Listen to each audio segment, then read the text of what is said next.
आज सांबादिक सम्मेलन में आपण समस्त को नमस्कार जुहार। गतकाली विजु जनता दल निर्वाचनी मैनिफेस्टो से माने उन्मोचन करिसेंती। ए जो मैनिफेस्टो रे ओडिशा लोकों पई कोन अछि एवं 2009, 14, 19 निर्वाचन मैनिफेस्टो रे विजु जनता दल जो जो प्रतिश्रुति लोकों को देकी निर्वाचन जीती थिला से प्रतिश्रुति केते पूरण कला यहाँ उपरे विजु जनता दल ठारू आमे स्पष्टीकरण चाहूँ। 24 वर्षर शासन रे थिबा दल निर्वाचनी मैनिफेस्टो घोषणा करने पूर्व थरे ओडिशा लोकों को तांको रिपोर्ट कार्ड दवा दरकार जे 3, 9, 14, 19 रो जो मैनिफेस्टो एवं ता पूर्व निर्वाचन रो मैनिफेस्टो रो प्रतिश्रुति से माने केते पूरण कले। गणतंत्र रे गोटे कथा अछि जोटा गणतंत्र रो मूल स्पिरिट जे democracy is for the people, by the people, of the people. अर्थ गणतंत्र लोकमानक पई, लोकमानकर एवं लोकमानक द्वारा। किंतु ये बीजेडी रो जो निर्वाचनी मैनिफेस्टो एवं तांको राजनीतिक दल by the Pandian, for the Pandian, of the Pandian. ये बीजेडी रो manifesto for the Pandian, by the Pandian, of the Pandian. एतरा आमे ओडिशा लोकों पई किछि देखि पारनु। एतरे 5T आमे सबआडे लागू करियो बोली कहै छी। ये 5T कोन? ये 5T काहे के आरंभ होइतला? ये 5T केबे आरंभ होइतला?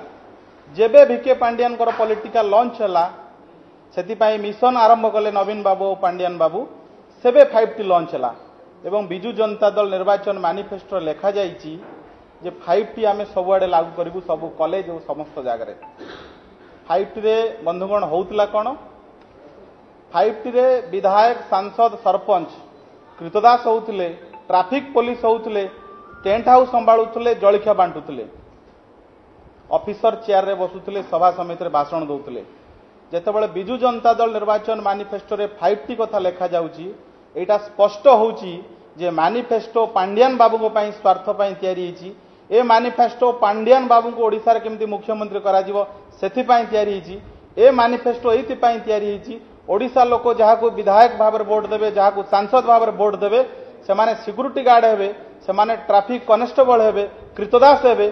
सेथि पई ए मैनिफेस्टो बिजु जनता दल रिलीज करिछि। आगु गोटे कथा थिला आमे दुई आमर दुई जो जनसंख्या नियंत्रण पई आस्तिला।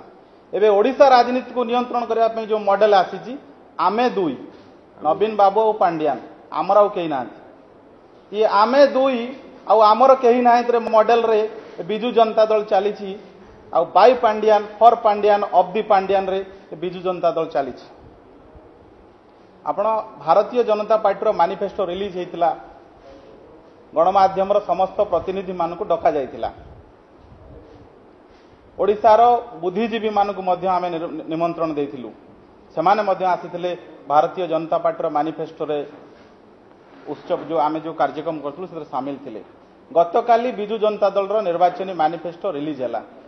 आपण माने गणमाध्यम रो प्रतिनिधि आपण मानकु सेठी निमंत्रण करा जायतिला कि ए राती 9टा बेले जो अंधारी बीजर मैनिफेस्टो ए मैनिफेस्टो बेले ना गणमाध्यम रो प्रतिनिधि को डका जायतिला ना तांको दलर कोनोसी कार्यक्रम रे से करा गला। मैनिफेस्टो रिलीज वीडियो प्लेटफॉर्म रे रिलीज कला गला। गणमाध्यम रो संस्था मानकु वीडियो पठा गला जे मैनिफेस्टो हम रिलीज हला। एभलिया दुर्बल मैनिफेस्टो, एभलिया अंधारी बीजर मैनिफेस्टो केबे कोनोसी राजनीतिक दल केबे लॉन्च करंदी नाही। कम से कम गणमाध्यम रो प्रतिनिधि मानकु बिजु जनता दल टिके सम्मान दो। निर्वाचनी मैनिफेस्टो ए लुचा छपारे न हो, गणमाध्यम रो प्रतिनिधि मान सामने हो। एक कथा बिजु जनता दल शिखिबा दरकार और जानिबा दरकार। एवं जो 9, 14, 19 ए तीनोटी निर्वाचनी मैनिफेस्टो रे बिजु जनता दल कौन कौन कहितला जदि आमे बिजु जनता दल रो प्रतिश्रुति और से प्रतिश्रुति पूर्ण करिवार जदि कंपैरिजन आम देखिबु 10% प्रतिश्रुति मध्य से माने पूर्ण करि नाहंती। मु किछिटी हाथ गणित आपण मानक पाखरे कहबा पई चाहूछि। 2019 मैनिफेस्टो रे समाने कहितले जे भुवनेश्वर रु कटक मेट्रो ट्रेन रेल चलेबु। आसंतु देखिबा कोठी मेट्रो रेल चालुची भुवनेश्वर आउ कटक रे खंडे इटा भी पड़ी नाही। सबु झील मानू केजी रु पीजी मागणा शिक्षादान करेंगे बोली 2019 निर्वाचन मैनिफेस्टो रे बिजु जनता दल प्रतिश्रुति देइथिला। कुआडे गला से प्रतिश्रुति कहीं पूरण हैलानी। महिला मानू झील मानू शिक्षा देबा गोटे 24 वर्षर सरकार प्राथमिकतार कहीं रहिलानी यार उत्तर बिजु जनता दल तार रिपोर्ट कार्ड रे देवा दरकार। केवल सेतिक नुहे से माने दुईटी योजना करथिले, गोटे आम झील योजना गोटे है सुना कन्या योजना। ए दुईटी योजना रे गरीब परिवार झील को बाहागर रे 25,000 टंकार सहायता देवाई से माने 2019 निर्वाचन मैनिफेस्टो रे घोषणा करथिले। आमे देखुचु से 2024 हो गला 5 वर्ष भितरे से योजना राज्य सरकार कार्यकारी कले नाही। एबे पुणी मैनिफेस्टो रे कहउछंती आमे से योजना कार्यकारी करिबु। सबु सरकारी नियुक्ति रे जो एप्लिकेशन फी दरकार पड़ुची ताकू छाड़ करिया पई बिजु जनता सरकार ता पुराना मैनिफेस्टो रे कहितला से ता एपर्यंत लागू हैला नाही। सबु घरोई कल कारखाना रे 75% ओडिया पिला को नियुक्ति देवा पाई बिजु जनता दल 14 और 19 दुईटा मैनिफेस्टो रे कहितले। आज पर्यंत ता लागू करागला नाही। ओडिशार घरोई कल कारखाना रे आज बाहर राज्यर पिला चाकरी पाउछंती, ओडिया पिला को चाकरी मिलू नाही। बिजु जनता दल ओडिया विरोधी युवक मान विरोध रे काम करुछि।